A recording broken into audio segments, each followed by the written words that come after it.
Okey, pada tahun ini kita menyambut perayaan Tahun Baru Cina dalam keadaan COVID-19. Tapi apapun, dalam keadaan yang paling penting, perayaan ini bukan saja perayaan kaum Cina, malah kesemua perayaan yang dituntut di dalam Malaysia ini, baik Melayu, baik India, baik Chinese. Yang paling pentingnya kita mengikut saranan kerajaan, iaitu KKM.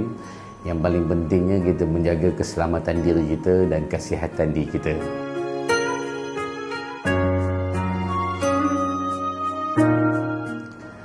Saya bukan sahaja memberi sumbangan itu kerana dasar atau politik sebagai pemimpin politik, tapi saya berdasarkan diri saya sendiri. Maknanya saya dari kalangan, lahir daripada kalangan orang yang susah, dan saya faham bagaimana keadaan keluarga yang susah. Jadi tak salah bila kita ada rezeki lebih yang diberi oleh Allah kepada kita dan kita berkongsi kepada masyarakat yang memerlukan. Yang paling pentingnya kita dapat menolong walaupun sedikit. Ini sumbangan diri saya ataupun dari segi parti Barisan Nasional. Yang paling pentingnya kita menyumbang itu keikhlasan diri kita. Dan saya rasa turun pandang ini daripada dulu sehingga sekarang. Yang paling pentingnya dalam hati saya, kita tahu bagaimana orang yang telah menjadi kesusahan ataupun dalam keadaan sekarang ini COVID, ekonomi terjejas, dan kita faham bagaimana masyarakat di bawah bila dia susah. Dan saya pernah mengalami kerana saya daripada golongan orang yang susah. Bagaimana bila kita dah diberi Allah rezeki dan kita harus berturunkan kepada semua kaum.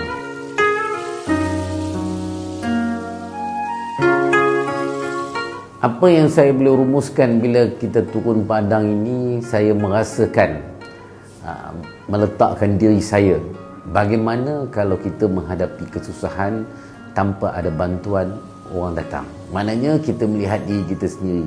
Dan dalam jiwa saya, kita mesti menolong sebaik mungkin yang kita mampu. Tapi dalam kesusahan ekonomi ataupun dalam kesusahan masyarakat tersebut, masyarakat dalam Parlimen Tambun, baik di khususnya di Hulu Kinta, yang paling penting kita sebagai pemimpin mesti ada rasa jiwa, denyut nadi masyarakat yang rasai. Baru kita dapat sumbangan yang kita beri itu menjadi manfaat kepada masyarakat tersebut.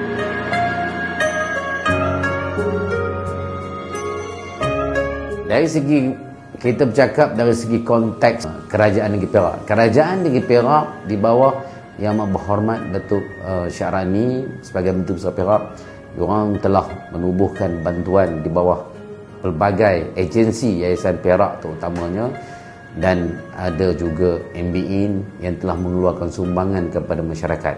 Tapi dari segi konteks saya di Majlis Bandara Ipoh ada terlibat dengan bantuan masyarakat ini, dipanggil MBI Prihatin. So kita dah di bawah Datuk Romaizi ini kita telah terus bergerak untuk menyumbang kepada masyarakat yang terkesan COVID-19, yang itu kita panggil dalam miskin bandar. Dan saya telah memberikan sebagaimana yang ada peruntukan sikit, dan saya perturunkan kepada masyarakat di setempat zon yang saya jaga.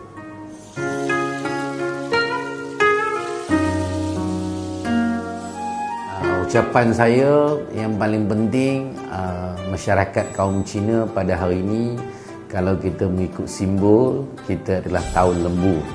Maknanya kita mengharapkan pada tahun ini berusaha gigih, kerja kuat dan kejujuran. Tapi dalam keadaan COVID ini, saya mengharapkan perayaan ini diraya dalam keadaan yang kalau kita tak meriah pun tak apa. Tapi yang paling pentingnya kita menjaga SOP yang ditetapkan oleh Kementerian Kesihatan. Maknanya keselamatan diri kita itu lebih penting dan kesihatan diri kita itu lebih penting. Dan bagi masyarakat Cina, saya ucapkan Kong Zi Fat Chai.